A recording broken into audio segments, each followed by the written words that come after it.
At a children's party, mother shoves boy into cake without knowing she was being recorded. Jennifer Wilson never imagined that a simple moment of frustration would change her life forever. The 9th birthday party for her nephew Ethan was going smoothly in her sister-in-law Megan's living room when the boy started throwing a tantrum and disobeying her in front of all the guests. That's when Jennifer, known in the Wilson family for her strictness and perfectionism, lost her temper. Ethan had just grabbed a piece of cake with dirty hands, even after she had told him to wash them first. Without thinking of the consequences, Jennifer held the boy's head and shoved his face straight into the birthday cake. What she didn't know was that her own 15-year-old daughter, Madison, was recording everything from a corner of the room with her phone. "Aunt Jennifer, what are you doing?" Ethan yelled, his face covered in white whipped cream and bits of cake. The silence that followed was deafening. All the party guests stopped talking and stared at the scene in shock. Jennifer felt her face flush as she realized what she had done. The boy started crying, not so much from pain, but from humiliation in front of all his school friends. "Jennifer!" Megan came running from the kitchen when she heard her son crying. "What did you do?" "He was being rude, Megan. Someone needs to teach that boy some manners." Jennifer tried to justify herself, but her voice trembled. "Teach him manners? By shoving my son into his own birthday cake?" Megan's voice rose sharply. Michael, Jennifer's husband and Megan's brother, stepped in to defuse the situation. He knew his wife's explosive temper well, but had never seen her act this way toward a child. "Everyone, calm down.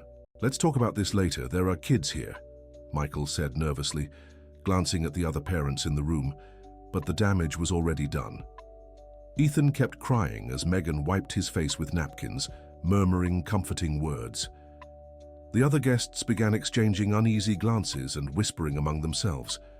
Grandma Margaret, the children's paternal grandmother, approached with slow but determined steps.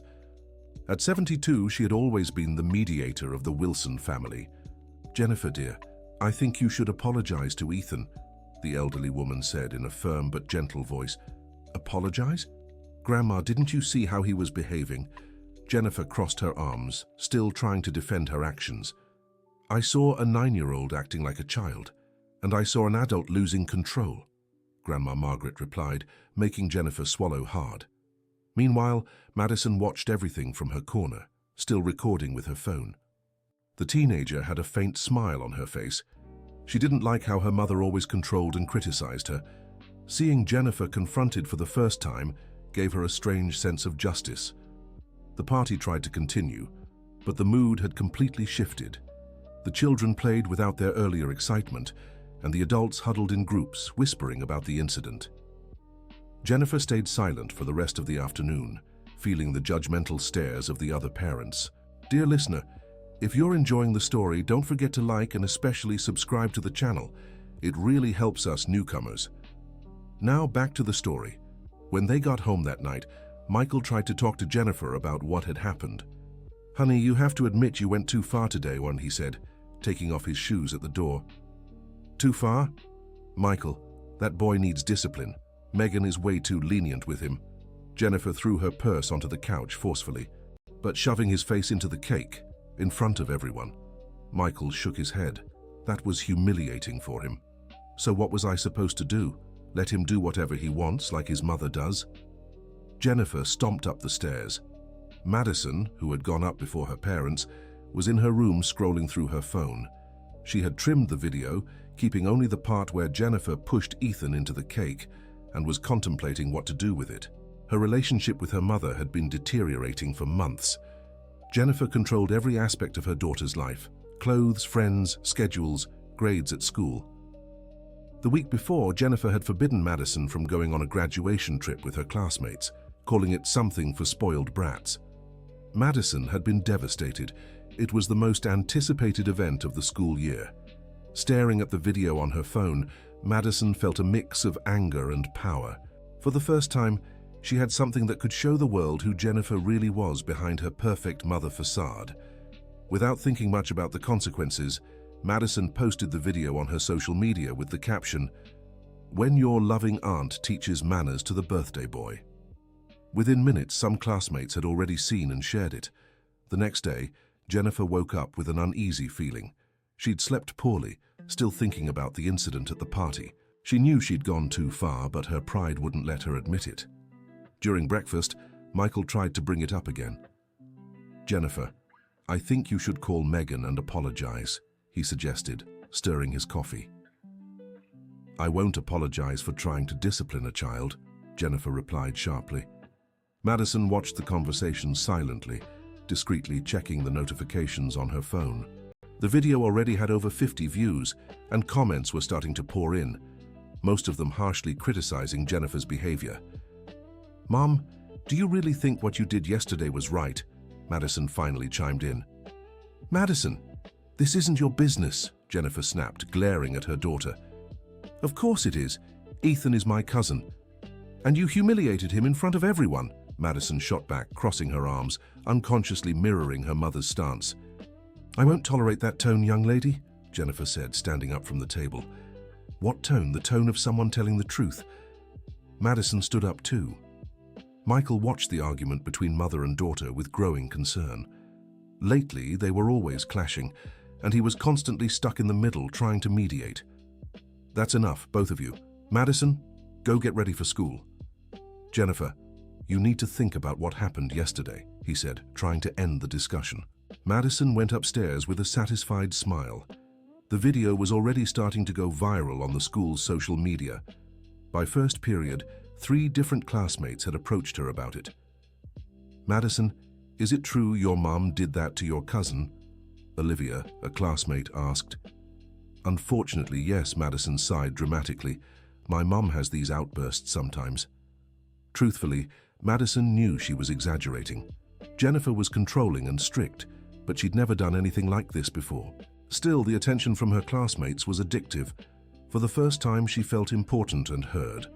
By recess, the video had spread beyond the school. Some parents from Ethan's class had seen it through their kids and started sharing it in text message groups, calling it inappropriate discipline methods. Jennifer was at work, a women's clothing store downtown, when her phone started ringing insistently. It was Megan. "Jennifer, have you checked social media today?" Megan's voice was tense. "No, why? I'm working," Jennifer replied, rearranging some clothes on the rack. "There's a video of you pushing Ethan into the cake circulating online." "Everyone's seen it," Megan said quickly. Jennifer felt the ground drop beneath her. "What? What video?" "Someone filmed it yesterday and posted it. Jennifer, it's going viral." "People are sharing it in all the parent groups at Ethan's school." Megan sounded desperate. "But who filmed it?" Jennifer asked, though she already suspected the answer. "I don't know, but I need to warn you. I'm getting tons of messages from parents asking what happened. Some are being really harsh with you." Megan sighed. Jennifer hung up the phone, her hands shaking. Immediately, she opened her social media and started searching. It didn't take long to find the video. It already had hundreds of views and the comments were brutal. "This is outrageous. How could she do that to a child? That woman needs psychological help. Poor boy, what a trauma. Where's Child Protective Services?" A wave of panic washed over Jennifer. She checked who had originally posted it and confirmed her suspicion. Madison.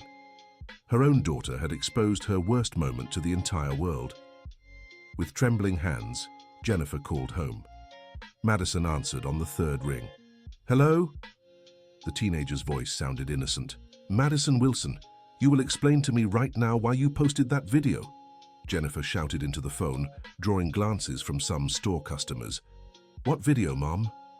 Madison pretended not to know. "Don't play dumb. The video from yesterday's party." Jennifer stepped outside to continue the conversation on the sidewalk. "Oh, that one. I thought people needed to see who you really are," Madison replied coldly. "Who I really am. Madison, you're my daughter. How could you do this to me?" Jennifer's voice began to break. "The same way you banned me from the graduation trip without even listening to me. The same way you control every second of my life." Madison hung up. Jennifer stood frozen on the sidewalk, phone still in hand, trying to process what was happening. Her own daughter had taken revenge in the worst possible way. The video showing her weakest moment was being watched by hundreds, and the number kept growing. When she went back inside the store, Jennifer noticed Mrs. Johnson, the owner, looking at something on her phone with concern. "Jennifer, dear, I need to talk to you," Mrs. Johnson called her to the back. "I already know, Mrs. Johnson. I saw the video," Jennifer said first. "Jennifer, you know I think highly of you. You've been an exemplary employee for 5 years. But this video—" Mrs. Johnson hesitated. "I know how bad it looks, but I can explain." Jennifer tried to defend herself. "Honey, I've already gotten 3 calls from customers asking if it's really you in the video. One said they won't come back if you keep working here." Mrs. Johnson sounded genuinely sad. Jennifer felt like her world was collapsing. In less than 24 hours, her reputation, her job, and her relationship with her daughter were being destroyed by one moment of lost control. "Mrs. Johnson, please. I need this job. It was just a bad moment. It won't happen again," Jennifer begged. "Jennifer, I have to think about the business, you understand, right? Maybe it's best if you take a few days off, let things cool down." Mrs. Johnson touched Jennifer's arm gently. Jennifer left the store feeling completely lost. Outside, people gave her odd looks, and she wondered if they'd already recognized her from the video. Paranoia began creeping in.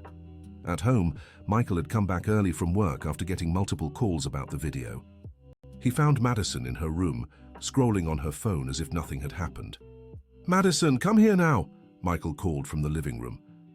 The teenager came downstairs calmly, still feigning innocence.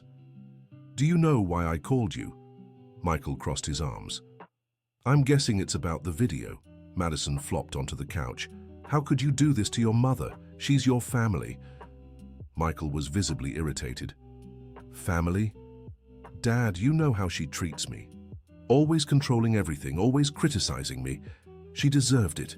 Madison crossed her arms, imitating her father. "Deserved it? Madison, you humiliated your mother in front of thousands of people." Michael raised his voice. "And she humiliated Ethan in front of everyone at the party. What's the difference?" Madison shot back. Michael fell silent for a moment. He knew Madison had a point, but the way she had handled the situation was completely wrong. "The difference is that you're her daughter. The difference is that this could destroy our family." Michael sank heavily onto the couch. "Our family is already destroyed, Dad. You just don't want to see it." Madison got up and went back to her room. When Jennifer came home an hour later, she found Michael in the living room, head down, staring at his phone. She sat beside him without saying a word. "I saw the video," Michael said quietly. "Everyone saw," Jennifer replied, her voice tired. "Jennifer, how did we get to this point?" Michael looked at her. "You pushing Ethan into the cake, Madison posting it online, our family becoming a laughingstock." "I don't know, Michael. I really don't." Jennifer rested her head on her husband's shoulder. "I lost my job today." "What do you mean?" Michael straightened up. "Mrs. Johnson let me go. Said the clients were complaining." Jennifer started to cry. "Our daughter ruined my life, Michael." "It wasn't just Madison, Jennifer. You also have your share of blame in all this." Michael spoke carefully. "I know I was wrong with Ethan, but I don't deserve my own daughter exposing me like this to the whole world." Jennifer wiped her tears. At that moment, the house phone rang. It was Megan. "Michael, is that you?" Megan's voice sounded tense. "Hi, Megan. Is this about the video?" Michael sighed. "I need to talk to you. Ethan isn't doing well. He refused to go to school today and is having nightmares." Megan spoke quickly. Jennifer took the phone from Michael's hand. "Megan, I want to talk to him. I need to apologize." "Jennifer, I think it's better if you don't. He's still very shaken. And to be honest, so am I." Megan paused. "You know I'm a teacher, right? The principal called me in today to talk about the video." "What did she say?" Jennifer asked fearfully. "She said she's gotten calls from worried parents. Some are questioning whether it's safe to leave their kids at a school where the aunt of a child going through this kind of situation works." Megan sighed. Jennifer felt a new wave of despair. Not only was her life being destroyed, but now she was affecting her sister-in-law's job too. "Megan, I've never done anything like this before. It was a moment of—" Jennifer tried to explain. "Jennifer, I know deep down you're a good person, but what you did to my son was unacceptable. And now this video." Megan seemed to be choosing her words carefully. I think you need to sort out your family's problems before you come near Ethan again." After Megan hung up, Jennifer and Michael sat in silence in the living room. The weight of the situation was becoming clear. In less than 2 days, their lives had completely changed. "What are we going to do?" Jennifer asked quietly. "First, we're going to talk to Madison. This has to stop now." Michael stood up, determined. They went upstairs to their daughter's room, where she was lying on her bed scrolling through her phone. When she saw her parents walk in together with serious faces, Madison knew the conversation wouldn't be easy. "Madison, sit here." Michael pointed to the desk chair. "Go ahead." Madison crossed her arms, defensive. "You're going to take that video off your social media right now," Jennifer said firmly. "I can't. It's already been shared thousands of times. Even if I delete it, it'll keep circulating," Madison shrugged. "How could you be so cruel to your own mother?" Michael asked, genuinely confused. "Cruel? Dad, you want to know what's cruel?" Madison stood up from her chair. "It's banning me from the graduation trip I've been waiting months for without even hearing me out. It's criticizing every outfit I wear, every friend I make, every grade I get." "Madison, we've always tried to raise you the best way we could," Jennifer defended herself. "Raise me? Like how you raised Ethan yesterday," Madison shot back. The silence that followed was heavy. Jennifer knew she couldn't argue with that. "Madison, you're our daughter. We love you even when we make mistakes." Michael tried a more emotional approach. "If you love me, why do you always make me feel small? Why do you never listen?" Madison began to cry. "You think I posted that video out of spite, but I did it because I was tired of no one seeing her for who she really is." Jennifer felt a tightness in her chest. For the first time, she started to realize that maybe Madison had reasons to be hurt. Maybe she really was too controlling. "Madison, let's talk about this. But first, you need to help us fix this situation," Jennifer said softly. "How?" "The video's already everywhere. Everyone's seen it." Madison wiped her tears. "You could post an explanation, an apology, something," Michael suggested. "And you'll let me go on the graduation trip?" Madison asked hopefully. Jennifer and Michael exchanged glances. Blackmail or not, they needed their daughter's help to minimize the damage. "We'll talk about that after we handle this situation," Michael replied diplomatically. "Dear listener, if you're enjoying the story, don't forget to like and especially subscribe to the channel. It really helps us as we're just starting out. Now, continuing. The next day, Madison posted a video on her social media explaining that she'd recorded that moment impulsively and regretted exposing the family. But the damage was already done. The original video kept circulating, gathering harsher comments by the minute. Jennifer spent the whole day at home, too ashamed to go outside. She obsessively checked social media, watching the negative comments multiply. Some even suggested she shouldn't be allowed near children. "Michael, are you seeing this?" Jennifer showed her phone to her husband when he got home from work. "Jennifer, stop reading those comments, it's only hurting you." Michael tried to take the phone from her. "How can I stop? My reputation is being destroyed publicly." Jennifer clutched the device.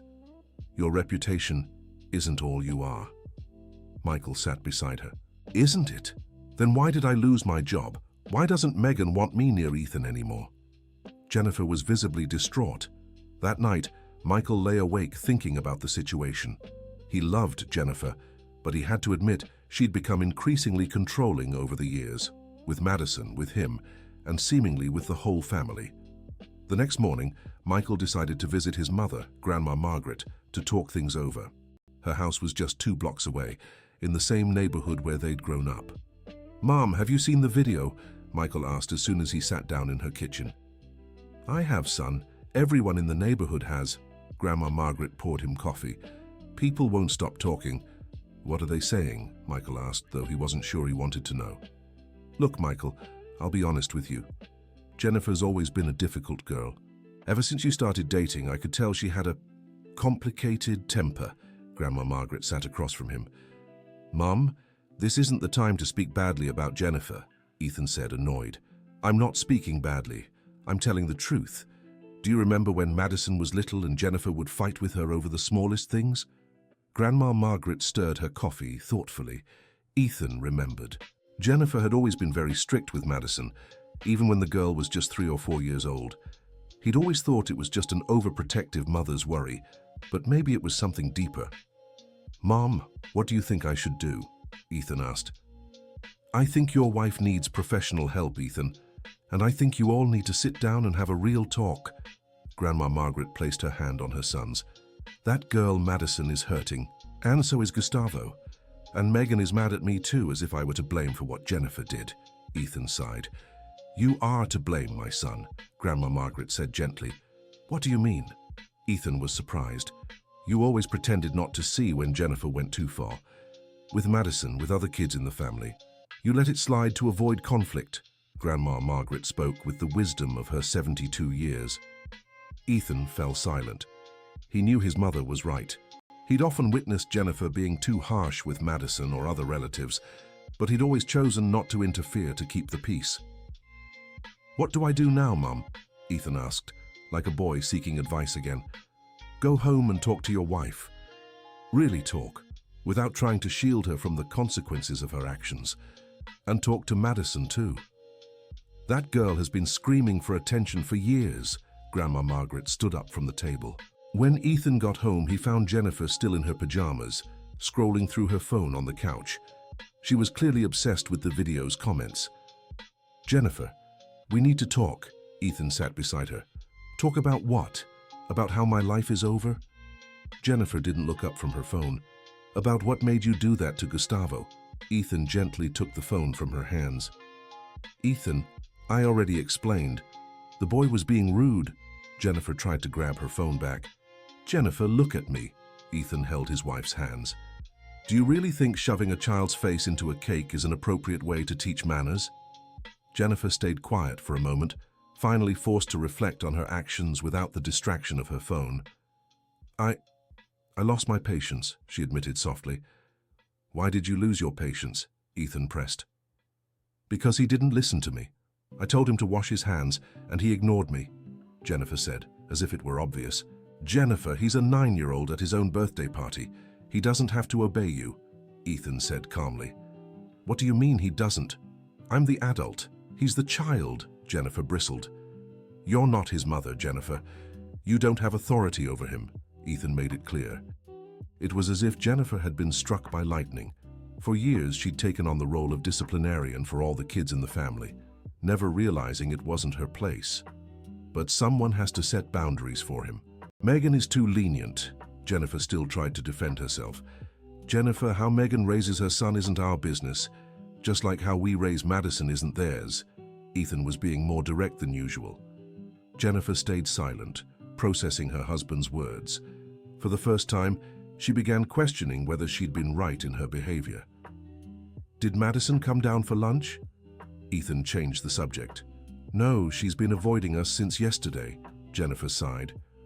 "I'll go get her." Ethan stood up. When Ethan went upstairs, he found Madison studying in her room.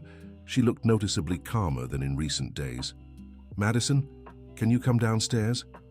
"Let's have lunch together," Michael said from the doorway. "Dad, I'm not hungry," Madison replied without looking at him. "It's not about being hungry. It's about talking as a family." Michael walked into the room. "Family?" Madison let out a sarcastic laugh. "After everything that's happened?" "Madison, I know you're hurt and I understand why." Michael sat on his daughter's bed. Madison stopped writing and looked at her father in surprise. It was rare for him to admit she had reasons to be upset. "I know your mother sometimes goes too far, and I know I should have stood up for you more often," Michael continued. "Sometimes?" "Dad, she's been controlling me for as long as I can remember." Madison closed her notebook. "I know, sweetheart. And I'm sorry I didn't do anything." Michael touched his daughter's arm. "But what you did by posting that video was wrong too. It was the only way I could get you to listen to me." Madison started crying again. "Madison, if you had talked to me before..." Michael tried to comfort her. "Talk to you? Dad, every time I complain about Mom, you tell me to be patient, that she does it because she loves me." Madison wiped her tears. Michael realized he had failed as a father. He always tried to keep the peace at home, but that meant Madison never felt heard or defended. "You're right, Madison. I failed you," Michael admitted. But now we need to fix this together." "How?" Madison asked. "First, we'll all talk together. Honestly, without pretending everything's fine," Michael stood up. "Come with me." Madison hesitated for a moment, but followed her father to the living room. Jennifer was still on the couch, but had stopped scrolling on her phone. "Sit here, Madison," Michael pointed to the armchair. "Let's talk." "About what?" Jennifer asked, noticing her husband's serious tone. "About our family, about the mistakes we've all made, and about how we'll fix them." Michael stood between them. "I want to speak first," Madison said. "Mom, I posted that video because I was tired of you treating me like I don't have feelings." Jennifer was about to argue, but Michael gestured for her to wait. "Every time I try to do something I like, you forbid it. Every time I dress in a way you don't approve of, you criticize me. I feel suffocated," Madison continued. "Madison, I just want what's best for you," Jennifer said defensively. "What's best for you or what's best for me?" Madison shot back. "Because banning me from the graduation trip isn't what's best for me. It's what's best for you, who's afraid of seeing me grow up." Jennifer fell silent. Her daughter's words were painful, but she was starting to see there might be truth in them. "Jennifer, it's your turn," Michael said gently. I don't know how to say this," Jennifer hesitated. "Madison, I know I'm too hard on you sometimes, but it's because I'm scared." "Scared of what?" Madison asked, curious despite herself. "Scared of you getting hurt. Scared of you making the wrong choices. Scared of you not needing me anymore," Jennifer admitted with difficulty. "Mom, I'll always need you, but I need you to trust me too," Madison said more softly. Michael watched the conversation with a mix of relief and hope. It was the first time in years mother and daughter had truly talked about their feelings. "And what about Ethan?" Michael asked. "Jennifer, you need to admit you were wrong." "I know I messed up, Michael, but I didn't mean to hurt him," Jennifer sighed. "I just wanted him to respect me."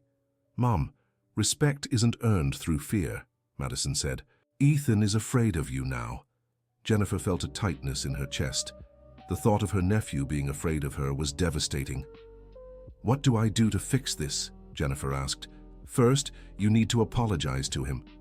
"Honestly, without trying to justify yourself," Michael suggested. "But Megan said she doesn't want me near him," Jennifer reminded. "So you call her and ask for a chance to apologize. And accept it if she says no," Michael was direct.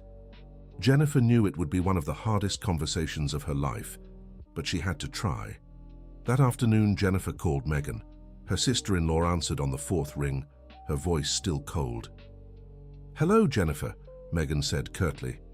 "Megan, I know you're angry with me, and you have every right to be," Jennifer began. "But I need to apologize to Ethan." "Jennifer, I already told you he's still shaken." Megan kept her tone firm. "I know, but maybe if I talked to him I could help," Jennifer insisted. "Help how? You've already done enough damage," Megan sighed. "Megan, for heaven's sake, I know I messed up badly, but he's my nephew. I love that boy." Jennifer started to cry. "Oh? Because that's not how it seemed at the party," Megan shot back. "I lost my temper, Megan. It was a moment of losing control. But I've never hurt Ethan before. You know that," Jennifer tried to explain. Megan was silent for a moment. It was true Jennifer had never done anything like this before. She'd always been strict, but never violent. "What do you want to say to him?" Megan asked hesitantly.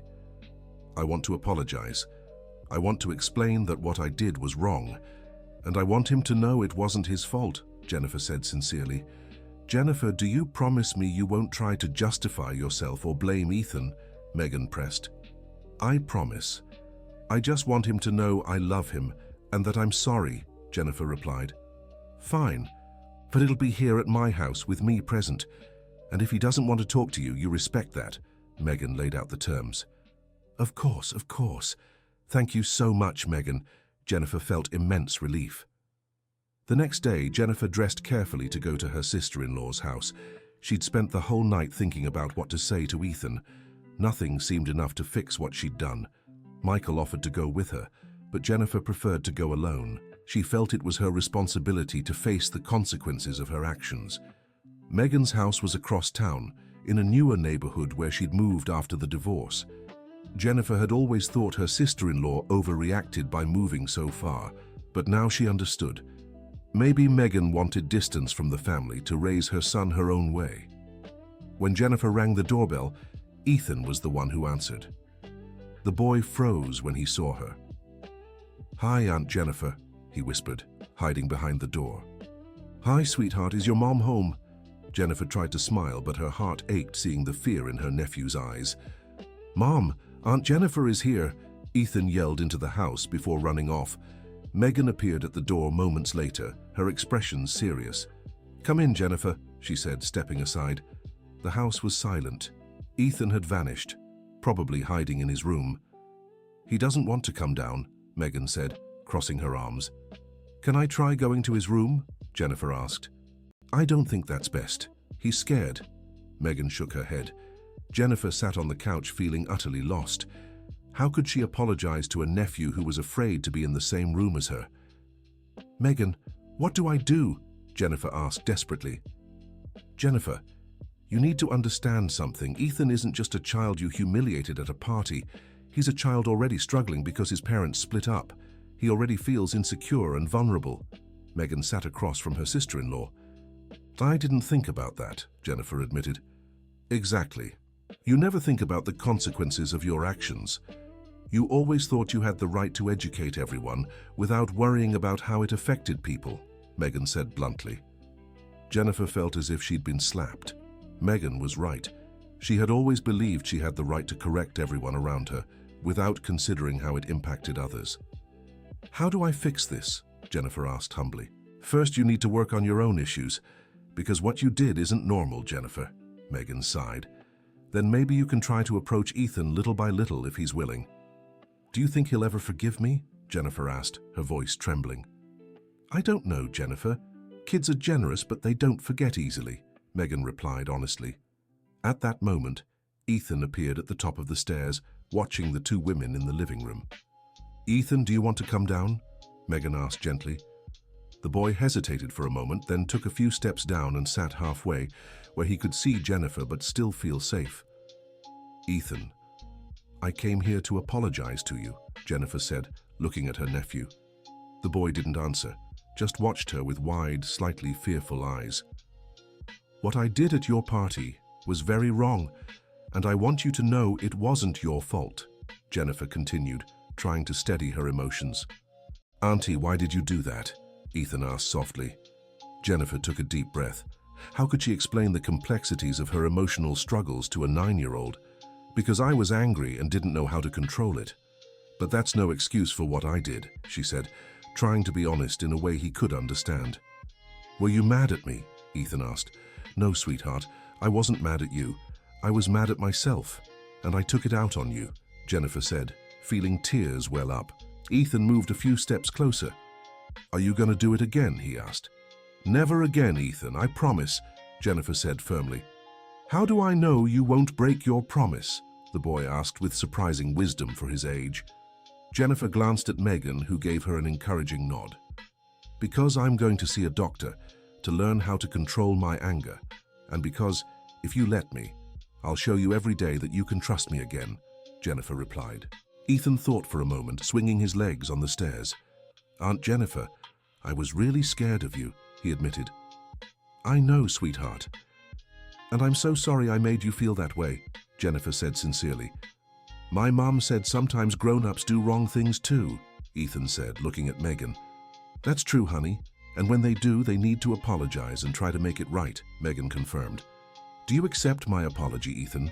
Jennifer asked, bracing herself for a possible no. Ethan glanced at his mother, then at Jennifer, and came down the rest of the stairs. "I do, Auntie, but I'm still a little scared," he said honestly. "That's okay, sweetheart, and you don't have to pretend you're not scared just to make me feel better."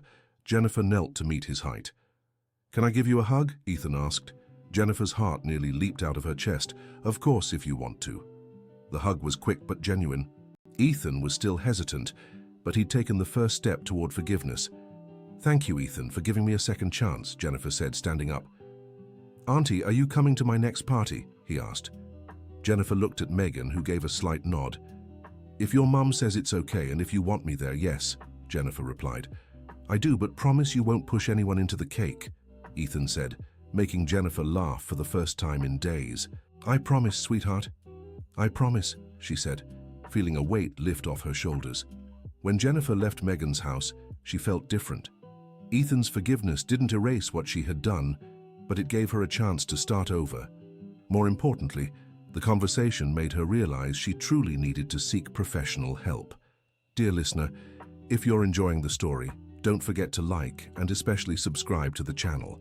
It helps us a lot as we're just starting out. Now continuing. In the following days, Jennifer began looking for a psychologist. She had never considered therapy before, always thinking she could handle her problems alone. But recent events made her realize she needed outside help. The first session was tough. Dr. Thompson, a psychologist in her 50s, had Jennifer talk about her childhood, her relationship with Madison, and what led her to act the way she did with Ethan. Jennifer, can you pinpoint when you started feeling responsible for raising all the children around you? The doctor asked during the second session. I think it's always been that way. Since I was little, my mom said I was the most responsible in the Wilson family, Jennifer replied, nervously fidgeting with her hands. And how was your mother with you as a child? The doctor continued probing. Jennifer hesitated. She rarely spoke about her mother, who had passed away 5 years ago. My mom was as demanding. She always said I had to set an example for my younger siblings, Jennifer began. And when you didn't set an example, what happened? The doctor asked gently. She punished me in front of everyone, said if I didn't know how to behave, I'd learn through shame. Jennifer felt a lump in her throat. Can you give me an example? The doctor encouraged. Jennifer took a deep breath. Once, when I was about 8, I spilled a glass of juice during Sunday lunch in front of the whole family.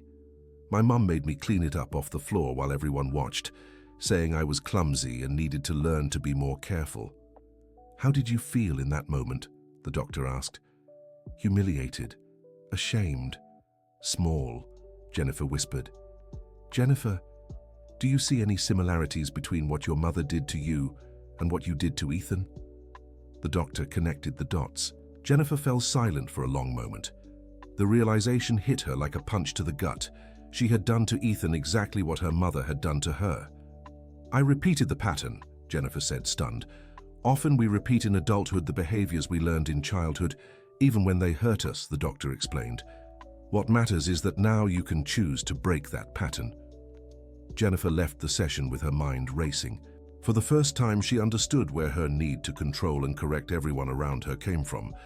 Her mother had planted in her the belief that it was her duty to keep everyone in line. At home, she found Madison studying at the kitchen table.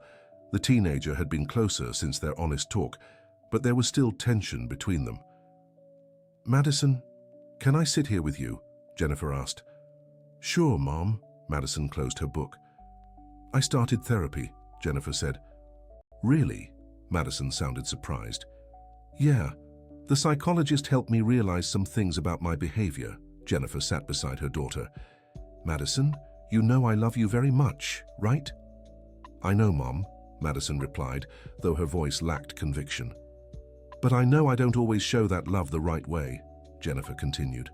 Sometimes I control you because I'm afraid, not because I don't trust you. Afraid of what? Madison asked, curious. Afraid you'll get hurt. Afraid you'll make choices that will harm you. And fear that you'll grow up and won't need me anymore, Jennifer admitted. Madison stayed silent for a moment, processing her mother's words. Mom, you know even when I grow up, I'll always be your daughter, right? Madison said affectionately. I know, but sometimes the heart doesn't understand that, Jennifer smiled sadly. Mom, about the graduation trip, Madison began hesitantly. You can go, Jennifer interrupted. Really? Madison perked up. Really? But with some conditions we'll discuss together like two adults, Jennifer said. And I want to get to know your friends better, not to forbid anything, but to understand who the important people in your life are. Madison smiled, and for the first time in months, Jennifer saw genuine joy in her daughter's eyes. Thank you, Mom, for changing. Madison hugged Jennifer. Thank you for being patient with me. Jennifer returned the hug. Meanwhile, the video kept circulating on social media. But Jennifer had stopped reading the comments. Therapy was helping her understand that strangers' opinions online didn't define who she was as a person. At work, Mrs. Johnson had called asking Jennifer to come back. Some customers had indeed stopped coming to the store, but others had shown up to offer support after hearing Jennifer was seeking professional help. "Jennifer, dear, everyone makes mistakes in life. What matters is having the courage to fix them," Mrs. Johnson said when Jennifer returned to work. "Thank you for giving me a second chance, Mrs. Johnson," Jennifer replied, genuinely grateful. "You've worked with me for 5 years. I know the kind of person you really are," the older woman smiled. During the 3rd week after the incident, Jennifer got an unexpected call. It was Madison's school principal. "Mrs. Wilson, this is Principal Roberts from Madison's school." The voice sounded formal. Jennifer's stomach tightened. "Hello, Principal. Did something happen with Madison?" No. Actually, I wanted to talk to you about that video," the principal continued. "Of course." Jennifer braced herself for the worst. "Mrs. Wilson, we received some complaints from parents when the video started circulating, but we also got many messages of support after they learned you were seeking help," the principal explained. "I see," Jennifer replied, still unsure where this was going. "We're organizing a talk on mental health and parenting for our students' parents. We'd like to know if you'd be interested in participating, sharing your experience." The principal surprised Jennifer. "Participate how?" Jennifer asked, confused. "By speaking about seeking help when we realize our behavior is harming our children, about the importance of family therapy. Your story could help other parents," the principal explained. Jennifer was silent for a moment. The idea of speaking publicly about her mistakes was scary, but it could also turn something negative into something positive. "Can I think about it?" Jennifer asked. "Of course. But I want you to know many parents here admit they've lost patience with their kids in similar ways. The difference is they weren't filmed," the principal said empathetically. When Jennifer told Michael about the invitation, he immediately supported her. "Honey, it would be an amazing way to show you're really changing," Michael said. "But what if people just go to judge me?" Jennifer worried. "Some will, but others will go because they need help too," Michael encouraged her. Madison also supported her mother's decision. "Mum, it would be really brave of you, and maybe it'll help other parents avoid making the same mistakes. You wouldn't be embarrassed by me talking about this publicly?" Jennifer asked her daughter. "Mum, I'd be proud of you for having the courage to admit your mistakes and help others," Madison replied sincerely. A week later, Jennifer accepted the school's invitation. The talk would be in a month, giving her enough time to prepare emotionally. During that period, Jennifer continued therapy and began noticing changes in her behavior. She was less controlling with Madison, more patient with co-workers, and had stopped giving unsolicited opinions about other people's lives. The day of the talk arrived quickly. Jennifer was nervous but determined. The school auditorium was full, with about 100 parents present. "Good evening, everyone. My name is Jennifer Wilson, and I'm the mother you saw in the video pushing a child into the cake." Jennifer began her speech, deciding to be direct from the start. A murmur spread through the auditorium. Some parents looked at her with judgment, others with curiosity, and a few with compassion. "I'm not here to apologize again for what I did. I've already apologized to the people who truly matter, my nephew and my family," Jennifer continued. "I'm here to talk about what I learned after the worst moment of my life." Jennifer spoke for 30 minutes about her childhood, how she had learned toxic behavior patterns about therapy, and how she was rebuilding her relationship with Madison. "Therapy made me realize I was raising my daughter out of fear, not love. Fear that she'd get hurt, fear that she'd make wrong choices, fear that she wouldn't need me anymore," Jennifer shared. "And that fear made me control every aspect of her life, which was destroying our relationship." The viral video was just the tip of the iceberg of years of toxic behavior, she admitted. At the end of the talk, several parents approached Jennifer, some to criticize, but most to thank her for her honesty and courage. "Jennifer, thank you for sharing this. I recognized myself in many things you said," said one mother from Madison's class. "It's hard to admit we might be making mistakes with our kids," another mother added.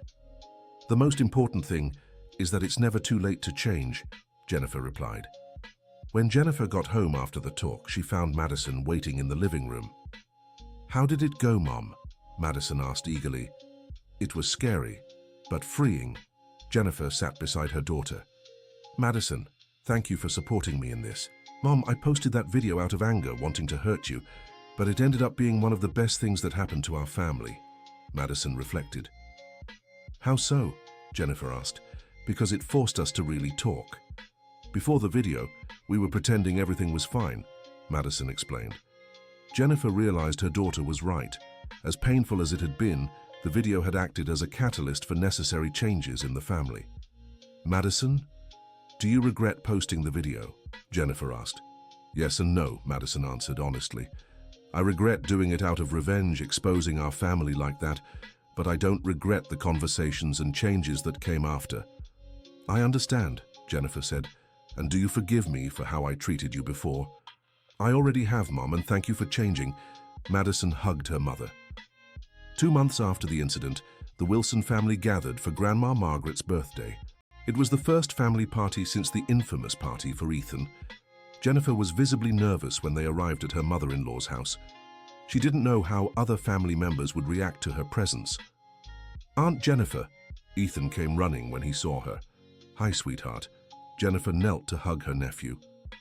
Did you bring a present for Grandma? He asked excitedly. Yes, I did. And I also brought a surprise for you. Jennifer showed him a small package. For me? Why? Ethan asked, surprised. To apologize again. And because you're my favorite nephew, Jennifer smiled. Ethan opened the gift and found the remote control car he'd asked his mum for weeks ago. Thank you, Aunt Jen. He hugged her excitedly. Can I play with it now? Of course, but be careful not to break it, okay? Jennifer said, then immediately caught herself sounding controlling again. Actually, sweetheart, if it breaks, we'll fix it or get another one. What matters is you have fun, she quickly corrected. Megan, who'd been watching the interaction from afar, walked over. He's doing much better, Jennifer. No more nightmares, Megan shared. That's good. And you? How are you feeling about everything? Jennifer asked. Still processing it all, but I can see you're really trying to change, Megan replied. Is therapy helping? A lot. I'm learning to recognize when I'm being controlling and stop myself before acting, Jennifer explained. I'm happy for you. And for Madison too, she seems lighter lately, Megan observed. During lunch, Grandma Margaret gave a speech about family and forgiveness that moved everyone. Family isn't about being perfect. It's about accepting each other's mistakes and growing together, she said, looking directly at Jennifer. My granddaughter Madison taught me that sometimes we need a wake-up call to face our problems. Grandma Margaret continued. And my daughter-in-law Jennifer showed me it's never too late to seek help and change. Jennifer felt tears well up. Having her mother-in-law's support meant everything to her. After lunch, while the kids played in the yard, Jennifer, Michael, Madison, and Megan sat on the porch to talk. Jennifer, can I ask you something? Megan hesitated. Of course, Jennifer replied. What really made you seek help? Was it just the video, or was there more? Megan asked. Jennifer thought before answering. The video was the trigger, but deep down I think I knew for a long time something was wrong. I saw fear in Madison's eyes when she tried to tell me things, how she'd try to please me instead of being herself. And that bothered you? Megan pressed. It did, but I didn't know how to change. I thought being strict was being a good mom, Jennifer admitted. Therapy showed me there's a difference between setting boundaries and controlling out of fear. Madison, listening, joined in. Mom, can I say something? Of course, honey, Jennifer turned to her. You still have moments where you get controlling, but now you notice and fix it. That makes all the difference, Madison said. It's true. Just yesterday I started criticizing your outfit choice, but I stopped mid-sentence. Jennifer laughed. That must have felt weird for you. It was, but in a good way. It showed you're really trying. Madison smiled. Michael, what about you? How are you handling all this? Megan asked her brother-in-law. I'm learning not to stay silent. I used to let things slide to avoid conflict, but that helped no one, Michael reflected. Now when I see Jennifer overstepping, I speak up right away. And when he does, I listen, Jennifer added. Before I thought he was against me. Now I understand he's helping me be better. The conversation was interrupted by Ethan, who ran over to show off a stunt with his new car. "Watch this, Aunt Jen," he yelled, making the car flip mid-air. "Wow, that's amazing!" Jennifer cheered genuinely. "Can I try a harder trick?" "Go for it, sweetie. If you don't get it, just try again," Jennifer encouraged. Megan watched them with a smile. It was clear that Jennifer had changed her way of relating to children. Instead of imposing unnecessary limits, she was encouraging Ethan to explore and learn. "Jennifer, thank you," Megan said softly. "For what?" Jennifer asked, surprised. "For having the humility to change. For showing Ethan that adults can also learn from their mistakes," Megan explained. "Thank you for giving me a second chance," Jennifer replied. When the Wilson family returned home that evening, everyone was at peace. For the first time in months, Jennifer felt like part of the family again, not as someone who needed to control everyone, but as someone who could simply love and be loved. That night, Madison came into her parents' room to say goodnight. "Mom, Dad, thank you for today," she said. "Why, sweetheart?" Michael asked. "Because we managed to be a real family, without pretending everything's okay, but also without fighting all the time," Madison explained. "Madison, can you come here?" Jennifer called her daughter to sit on the bed. "Sweetheart, I want to apologize for all the years I treated you like you didn't know what was best for yourself," Jennifer said, holding her daughter's hands. "Mom, you've already apologized so many times," Madison said gently. "I know, but I want you to know I recognize it was years of wrong behavior, not just that day with Ethan," Jennifer explained. "And I want you to know I'm committed to keep changing." "I know, Mom, and I'm proud of you," Madison hugged her. "Madison, about the graduation trip. Have you decided when it'll be?" Michael asked. "Next month." "And Mom, thank you for changing your mind about letting me go." Madison turned to Jennifer. "Sweetheart, the truth is therapy made me realize my fears about you growing up are my problems, not yours. You have the right to live your life and make your own mistakes," Jennifer said. "And you have the right to worry about me as long as you don't let it control you," Madison added wisely. "Exactly," Jennifer smiled. "You're growing up so much, you know. I learned from both of you, from the mistakes and the good things," Madison said, making her parents smile. 3 months after the cake incident, Jennifer was preparing for another presentation. After the success of her talk at Madison's school, she'd been invited to speak at other schools and parent groups about her experience. "Honey, are you nervous?" Michael asked, adjusting his tie to accompany his wife. "A little, but it's the good kind. Not like the first time," Jennifer replied, applying lipstick. "Is Madison coming with us today?" Michael asked. "Yes, she said she wants to support her famous mom," Jennifer laughed. "Famous?" Michael teased. "Famous for the wrong reasons, but trying to turn it into something positive," Jennifer corrected. Madison appeared at the bedroom door. "Are you guys ready?" "We are. And you?" "Won't you be embarrassed watching your mom talk about her mistakes?" Jennifer asked. "Mom, I'm embarrassed when you pretend to be perfect." "When you're real, I'm proud," Madison replied. That day's talk was at Ethan's school. Megan had suggested the invitation, believing it would be important for other parents to see that change was possible. When Jennifer stepped onto the stage and saw Megan and Ethan in the audience, her heart warmed. Her nephew waved and whispered, "Good luck, Aunt Jen," loud enough for her to hear. "Good evening, everyone. Some of you know me from the worst moment of my life, which was filmed and went viral online," Jennifer began. "Today, I want to talk about what happened after that moment." Jennifer told her story with more confidence than in her previous talks. She spoke about therapy, about changing behaviors, and about how to rebuild damaged relationships. "The most important thing I learned is that loving our children doesn't mean controlling them. It means trusting them, supporting them, and being there when they need us," Jennifer said. "I also learned it's never too late to change.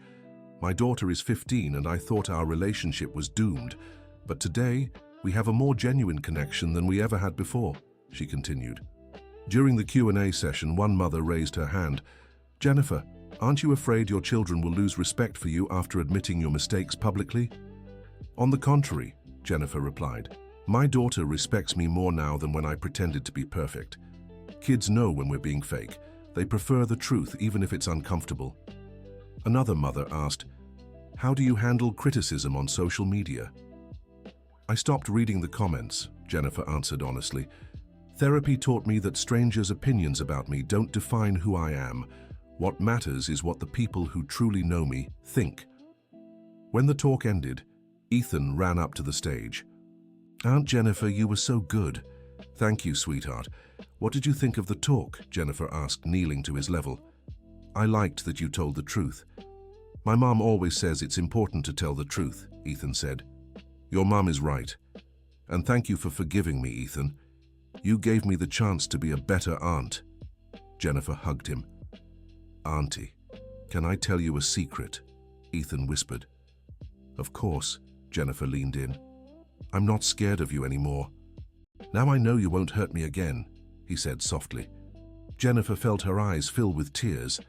Hearing that from her nephew was more precious than any applause she could receive. 6 months after the incident, the Wilson family had found a new balance. Jennifer continued therapy, no longer out of obligation but by choice. She discovered that the journey of self-awareness was addictive. Madison was preparing for college entrance exams and openly discussing her future plans with her mother. The two had developed a relationship based on mutual respect instead of fear and control. "Mom, can I tell you something?" Madison said during dinner. "Of course, honey," Jennifer replied. "Some of my classmates said they envy our relationship now," Madison shared. "Really? Why?" Jennifer asked, surprised.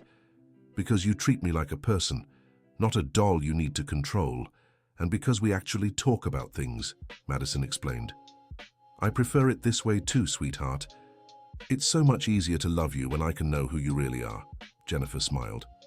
"And way easier to respect you when you're not always trying to change me," Madison added. Michael watched them with satisfaction. Jennifer's effort to change hadn't just saved her relationship with Madison, it had transformed their whole family dynamic. "Honey, you know I'm proud of you, right?" Michael said to Jennifer.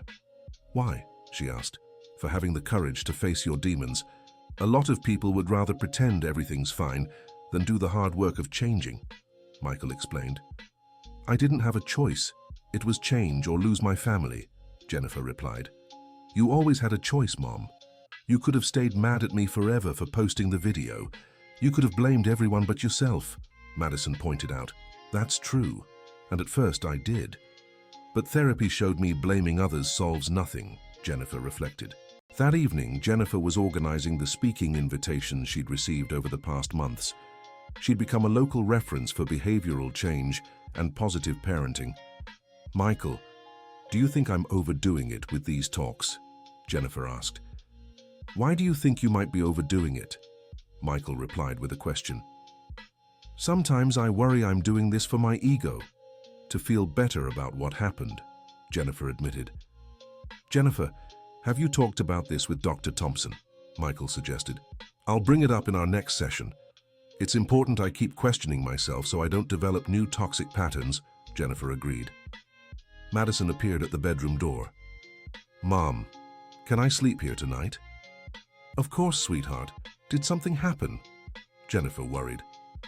"No, I just want to be close to you guys." Madison settled between her parents in bed. "Madison, are you happy?" Jennifer asked.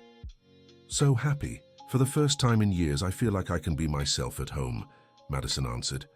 "What about you? Are you happy?" "We are, honey. We're a real family now," Michael replied, hugging the two most important women in his life. A year after the cake incident, Jennifer received a special invitation.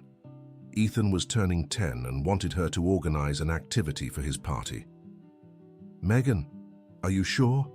Jennifer asked over the phone. "Absolutely. Ethan specifically asked for you. He said you're the coolest aunt now," Megan laughed. "I can set up a treasure hunt in the backyard. Kids love that," Jennifer suggested. "Perfect. And Jennifer, thank you for becoming the person you are today," Megan said warmly. "Thank you for giving me the chance to become that person," Jennifer replied, moved. Ethan's 10th birthday party was a milestone for the Wilson family.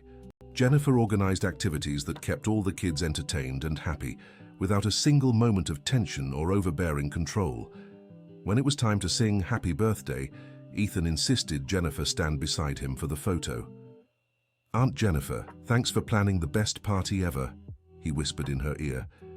"Thank you for forgiving me and letting me be a better aunt," Jennifer whispered back. Madison, who was recording the moment on her phone, decided to post a video on social media. But this time the video showed Jennifer helping Ethan blow out the candles, with a caption, "1 year later, what therapy and forgiveness can do for a family." The comments on this video were completely different from the original. Messages of support poured in, praising Jennifer for her transformation and thanking her for sharing her journey publicly. "Madison, I won't lie. It feels good to see positive comments," Jennifer said, glancing at her daughter's phone. But Madison sensed there was more. "But what really matters is that we're all here, happy, being a real family," Jennifer finished. "I agree, Mom. The rest is just a bonus." Madison smiled.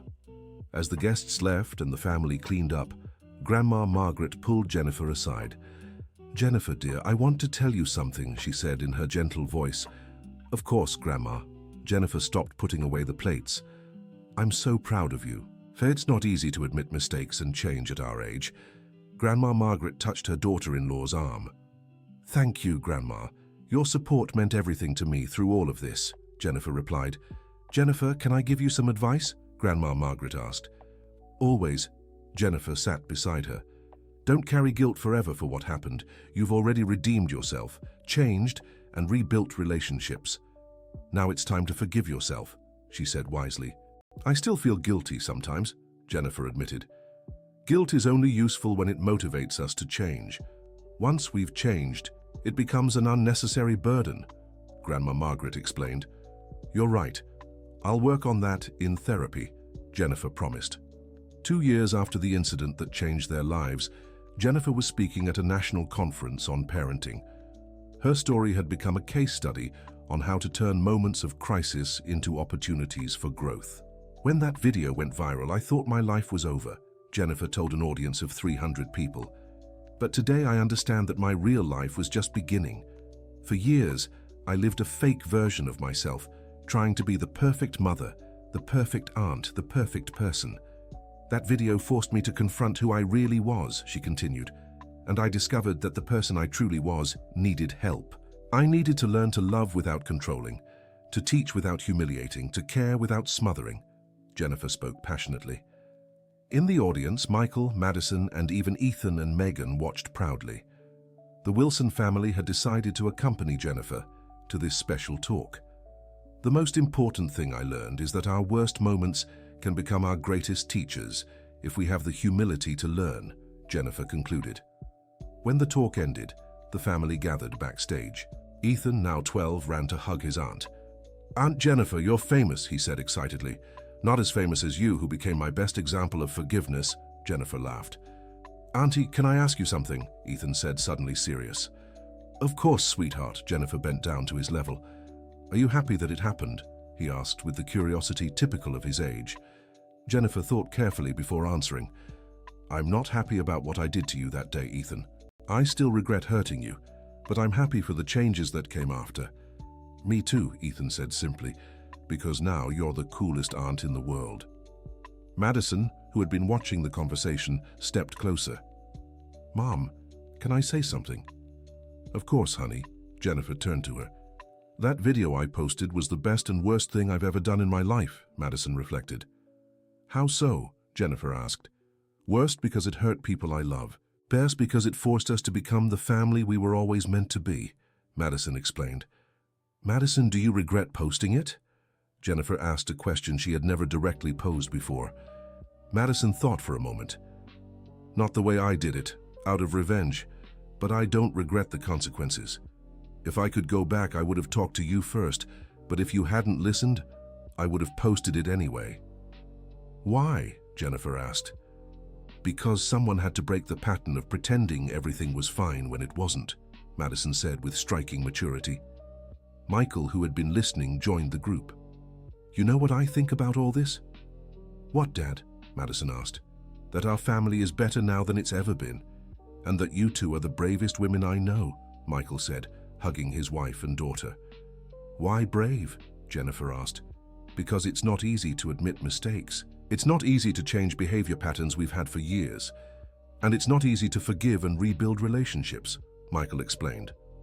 Megan, who had been watching the family with a smile, stepped forward. "Can I say something as a sister-in-law and a friend?" "Of course," Jennifer replied.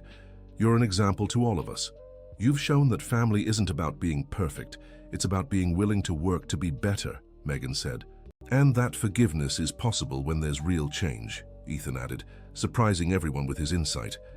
"Ethan, how did you get so wise?" Jennifer asked, hugging her nephew. "I learned from you. All the conversations, all the therapy, all the changes. I learned that real families don't give up on each other," he answered. Jennifer looked around and saw her family gathered together, happy and genuine.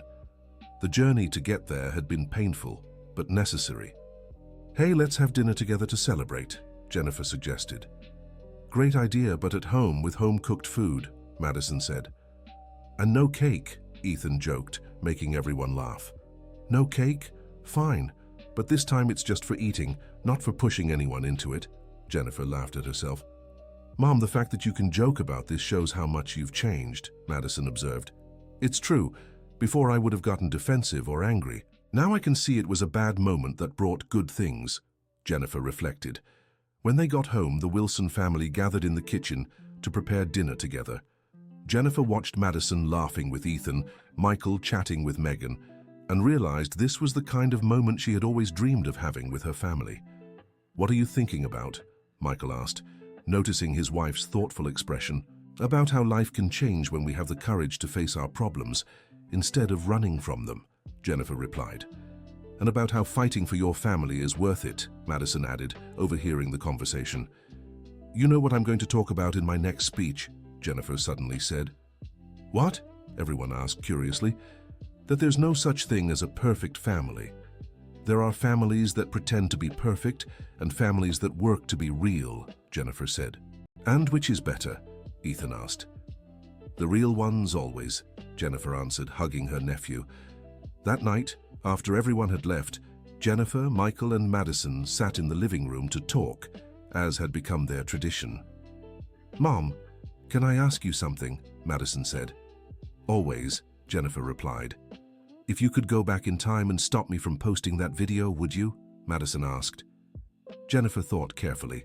"Do you want the honest answer or the politically correct one?" "The honest one," Madison said. "I'd stop the moment I pushed Ethan into the cake. But I wouldn't stop you from posting the video, because that's what brought us here," Jennifer answered. "Even knowing all the pain that would come?" Madison pressed. "Especially knowing the pain that would come, because it was through that pain that we learned to be a real family," Jennifer explained. "I love you, Mom," Madison said simply. "I love you too, sweetheart. The person you really are, not the person I thought you should be," Jennifer replied. "And I love both of you," Michael said, completing the moment. 3 years after the incident that changed their lives forever, Jennifer looked out the living room window and saw Madison coming home from college. Her daughter had chosen psychology as her career, inspired by the transformation she had witnessed in her own family. "Hi, Mom!" Madison came in excitedly. "How was your talk today?" "It was great. A mother came up to me afterward and said she decided to start therapy after hearing my story," Jennifer shared. "That's wonderful. Another family that might change for the better," Madison smiled. "Madison, can I tell you something?" Jennifer said. "Of course." Madison sat beside her mother. "Sometimes, I still can't believe we got out of that situation and made it here," Jennifer admitted. "Oh, you believe it, Mom? It took a lot of work, a lot of effort, a lot of therapy," Madison laughed. "It's true, and it wasn't just my effort. You had to forgive me. Your dad had to learn not to be passive. Ethan had to be generous with forgiveness," Jennifer acknowledged. "Family is teamwork," Madison observed. "It is, and I thank God every day for having a team like you," Jennifer hugged her daughter. "Mom, can I tell you a secret?" Madison said. "Always," Jennifer replied. "I use our story in my psychology classes. My professor asked us to talk about a family transformation case we knew personally," Madison shared. "And what did you say?" Jennifer asked, curious. "That real change is possible when there's humility, effort, and support. And that families can heal from their deepest wounds, Madison replied. You're not ashamed of having a mother who became famous for a negative reason? Jennifer asked a question that still bothered her sometimes. Mom, you became famous for turning something negative into something positive, for having the courage to change, for inspiring other families to seek help, Madison said firmly.